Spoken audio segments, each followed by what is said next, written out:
Selamat datang di dunia novel. Episode 6269. Penawaran untuk kerjasama. Jie Shanxian sama sekali tidak panik. Dia memutar pergelangan tangannya dan mengeluarkan tabung bambu.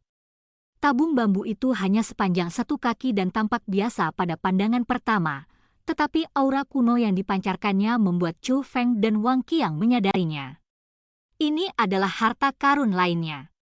Chu Feng, anggap saja kau tidak pernah berada di sini bersamaku dan tidak terjadi apa-apa.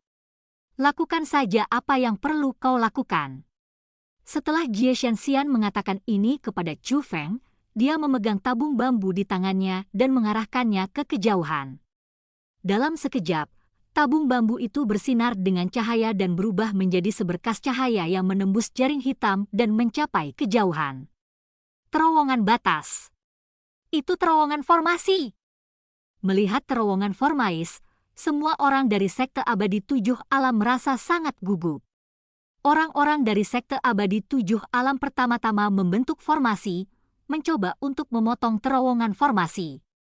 Setelah menemukannya tidak berguna, dia menggunakan harta itu lagi.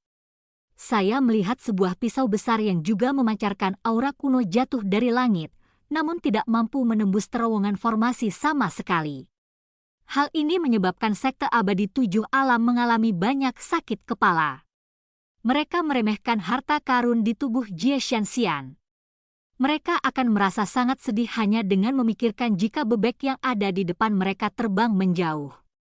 Lebih parahnya lagi, bebek ini menghabiskan sumber daya budidaya yang telah mereka persiapkan untuk generasi muda. Senior. Namun Chu Feng menatap Jie Shanxian dengan tatapan rumit. Karena Chu Feng menemukan bahwa meskipun terowongan formasi ini kuat, namun ada batasannya dan hanya junior yang bisa memasukinya. Pada saat ini, Jie Shanxian juga melihat ke arah Chu Feng. Berbeda dengan kegelisahan Chu Feng, wajah Jie Shanxian penuh dengan senyuman, bahkan sedikit main-main. Sudah kubilang itu saat aku datang ke sini. Saya akan memastikan kamu pergi dengan selamat. Baiklah, aku masih menepati janjiku, bukan? Tanpa menunggu jawaban Chu Feng, dia melambaikan tangannya dan kekuatan formasi berubah menjadi 2 tangan besar, dengan paksa melemparkan Chu Feng dan Wang Qiang ke dalam terowongan formasi. Kejarlah dan temukan akhirnya. Tetua Agung Sekte Abadi 7 Alam segera memberi perintah. Para tetua dari Sekte Abadi 7 Alam juga mengikuti terowongan formasi untuk mengejar mereka. Namun, tidak lama setelah Chu Feng dan Wang Qiang memasuki terowongan formasi itu sepenuhnya menghilang. Namun terowongan formasi itu tidak lurus. Anda tidak dapat menemukannya hanya dengan mengejarnya ke satu arah. Oleh karena itu, setelah terowongan formasi itu menghilang, para tetua Sekte Abadi 7 Alam segera berlari kembali. Sekelompok hal yang tidak berguna. Tetua Agung Sekte Abadi 7 Alam mengutuk mereka secara lisan tetapi tidak memberikan hukuman apapun kepada para tetua tersebut. Dia juga tahu bahwa harta karun seperti itu tidak dapat direbut dengan mudah. Bahkan jika dia pergi ke sana secara langsung, dia tidak akan dapat menemukannya. Dia menegur para tetua sekte hanya untuk melampiaskan amarahnya. Namun pada akhirnya, tatapan marah itu tetap tertuju pada Jie Shanxian. Lagi pula, inilah sumber kemarahannya. Sepertinya kamu sudah kehabisan akal. Kalau begitu aku ingin melihat berapa lama kau bisa bersembunyi di sini. Jie Shanxian tidak mengatakan apa-apa, tetapi tersenyum menghina. Dia segera duduk bersila dan mengeluarkan semua ramuan yang telah dimurnikannya menggunakan bunga mimpi ungu. Segera ia mulai memperbaikinya. Terowongan formasi itu hanya tersembunyi, tidak benar-benar hilang, melainkan benar-benar ada. Fakta bahwa Chu Feng dan Wang Qiang muncul di suatu tempat di dunia ini adalah bukti terbaik. Saudara, saudara, saudara. Apa yang harus kita lakukan selanjutnya? Wang Qiang menatap Chu Feng. Ekspresinya juga agak serius saat ini. Kalau kita bisa pergi, sebaiknya kita pergi bersama saja. Bahkan jika Anda ingin membalas dendam, Anda selalu dapat kembali lagi nanti. Bagaimanapun, dalam situasi seperti itu, pilihan terbaik adalah meninggalkan tempat berbahaya itu sesegera mungkin. Karena Jie Shanxian tidak pergi, maka hanya ada satu kemungkinan, yaitu harta karun di tubuhnya hanya dapat membantu Chu Feng dan Wang Qiang pergi, sedangkan dia sendiri tidak dapat pergi sama sekali. Meskipun Wang Qiang biasanya ceroboh dan kasar dalam kata-katanya, dia sebenarnya sangat setia. Jika tidak, dia tidak akan menjadi sahabat Chu Feng. Jadi sekarang, Chu Feng bukan satu-satunya yang khawatir tentang Jie Shanxian. Wang Qiang juga sangat khawatir. Saudaraku, jika aku membujukmu untuk pergi dari sini, kamu mungkin tidak akan pergi, kan? Tanya Chu Feng. Kau. Kemanapun kau pergi aku akan ikut, kita harus pergi bersama. Sambil berbicara, Wang Qiang mengulurkan tangan dan mencengkeram ujung baju Chu Feng, seakan takut kalau Chu Feng akan menggunakan berbagai cara untuk menyingkirkannya. Kalau begitu, aku akan katakan apa yang kupikirkan. Senior Jie Shanxian yang membawa kita ke sini, aku tidak bisa mengabaikannya begitu saja. Namun kemampuan kita terbatas, jadi saya ingin mencari bala bantuan, kata Chu Feng. Mencari bantuan? Kalau begitu, ayo kita pergi. Ke totem Tianhe? Tanya Wang Qiang. Setelah bertemu Chu Feng, mereka banyak mengobrol, jadi Wang Qiang juga tahu bahwa klan ikan Xianhai juga ada di totem Tianhe. Meskipun klan naga totem tidak sebanding dengan sekte abadi 7 alam, klan ikan laut abadi mampu memberikan perlawanan. Itu agak terlalu jauh. Aku khawatir aku tidak akan bisa sampai tepat waktu, kata Chu Feng. Lalu, kepada siapa kita harus mencarinya? Wang Qiang bingung. Klan surgawi Huangfu, kata Chu Feng. Ya Tuhan! Wang Qiang membuka matanya lebar-lebar. Kakak, kamu gila? Apakah kamu gila? Ini adalah reaksi pertama Wang Qiang. Namun sejauh pengetahuannya, Chu Feng hanya dipanggil Chu Feng, namun dia sebenarnya bukan orang gila. Dia merasa bahwa Chu Feng pasti mempunyai alasan untuk melakukan hal ini. Apakah kau ingin menggunakan kekuatan yang kau peroleh di menara garis darah kuno sebagai alat tawar-menawar? Tanya Wang Qiang. Ya, kata Chu Feng. Bagaimana jika tidak berhasil?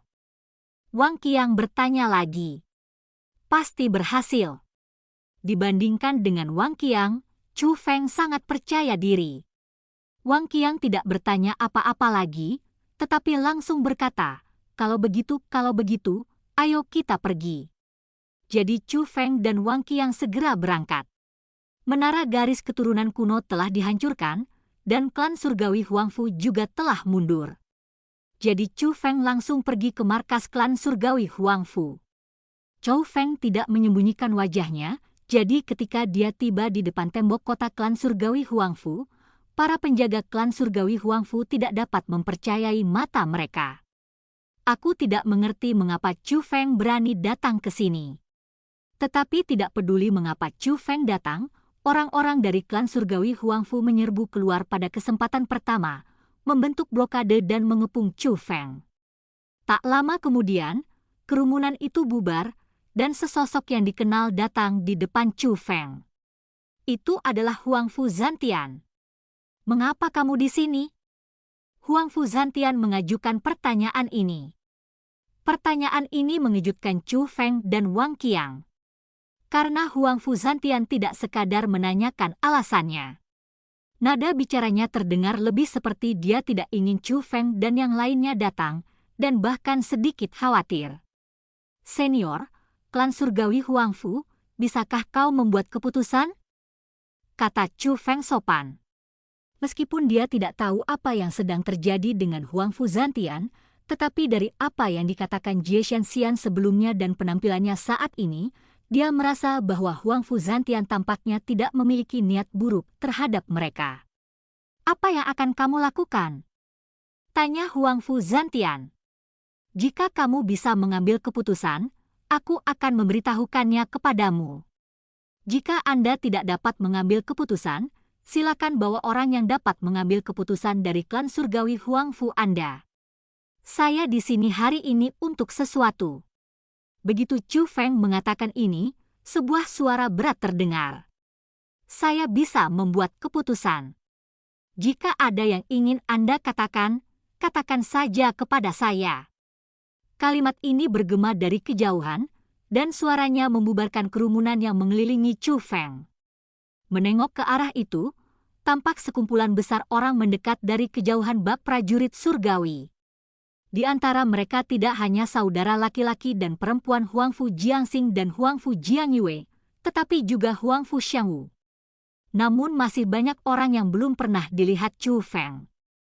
Tidak peduli apakah mereka muda atau tua, mereka dapat langsung tahu bahwa dia adalah pribadi yang luar biasa. Namun, tatapan Chu Feng tertuju pada pemimpin itu. Dia adalah seorang pria paruh baya dengan rambut beruban. Ayah, dia adalah orang yang mencuri harta karun dari menara garis keturunan kuno. Orang ini sangat berani. Hilangnya Sheng Yu pasti ada hubungannya dengan dia. Serahkan saja padaku dan aku akan membuatnya mengaku. Setelah Huangfu Jiangxing memastikan bahwa yang datang adalah Chu Feng, dia langsung meminta perintah kepada pria berambut abu-abu itu. Jelas sekali, lelaki berambut abu-abu ini adalah kepala keluarga dari klan surgawi Huangfu. Namun, pemimpin klan surgawi Huangfu mengabaikan Huangfu Jiangxing dan terus menatap Chu Feng. Apa yang kamu inginkan? Pemimpin klan surgawi Huangfu bertanya lagi. Saya di sini untuk membahas kerjasama dengan Anda, tanya Chu Feng. Bekerja sama? Ketika kata-kata ini diucapkan, semua orang yang hadir di klan surgawi Huangfu tercengang. Mereka tidak dapat mempercayai telinga mereka dan menduga bahwa mereka salah dengar. Saya berpikir, apakah Chu Feng gila? Siapa yang akan berbicara tentang kerjasama tanpa terlebih dahulu merampas harta pihak lain dan mempermalukan mereka? Sebaliknya, pemimpin klan surgawi Huangfu bertanya, kerjasama seperti apa yang ingin Anda bahas? Saya ingin meminta Anda untuk pergi ke sekte abadi 7 alam dan membantu saya menyelamatkan seseorang, kata Chu Feng. Ketika kata-kata itu diucapkan, semua orang semakin terkejut. Apakah kau punya dendam dengan sekte abadi 7 alam? Tanya ketua klan surgawi Huangfu. Memang ada konflik. Jawab Chu Feng. Siapa yang ingin kau selamatkan? Apakah spiritualis dunia naga langit yang datang bersamamu? Ketua klan surgawi Huangfu bertanya lagi. Ya. Chu Feng kemudian menceritakan secara singkat bagaimana perseteruannya dengan sekte abadi 7 alam terjadi. Hahaha. Setelah Chu Feng selesai berbicara, Huangfu Jiangxing tertawa terbahak-bahak dan berkata, tidak heran kamu bisa melarikan diri. Ternyata kamu dibantu oleh sekte abadi 7 alam? Apakah kau pikir sekte abadi 7 alam bisa menjadi pendukung dan pendukungmu, sehingga kau membelot ke mereka, tetapi mereka malah menginginkan nyawamu? Chu Feng, oh Chu Feng, apakah kau takut dan bodoh? Atau kau putus asa dan mencari pertolongan medis? Sekte 7 alam abadi memiliki dendam padamu, apakah itu berarti klan surgawi Huangfuku tidak memiliki dendam padamu? Otak macam apa yang kau miliki untuk meminta klan surgawi Huangfuku mendukungmu? Mendengar Huangfu Jiangxing mengatakan ini, anggota klan surgawi Huangfu lainnya tidak dapat menahan tawa terbahak-bahak. Orang awam sungguh tidak dapat memahami logika Chu Feng, dan orang awam pasti tidak dapat memikirkannya. Akan tetapi, pada saat ini, kepala klan surgawi Huangfu menatapnya. Hanya dengan pandangan sekilas, suara yang mengejek Chu Feng langsung menghilang. Baiklah, aku tahu tujuanmu. Sekarang, berikan aku alasan untuk menolongmu, kata ketua klan surgawi Huangfu. Tidak ada alasan, kata Chu Feng. Mendengar ini, pemimpin klan surgawi Huangfu juga tercengang. Ayah, orang ini datang untuk mempermainkan kita. Jangan katakan apapun padanya. Tangkap dia dan biarkan aku memberinya pelajaran. Huangfu Jiangxing bertanya lagi. Kemudian Chu Feng berbicara, tapi ada penukarnya.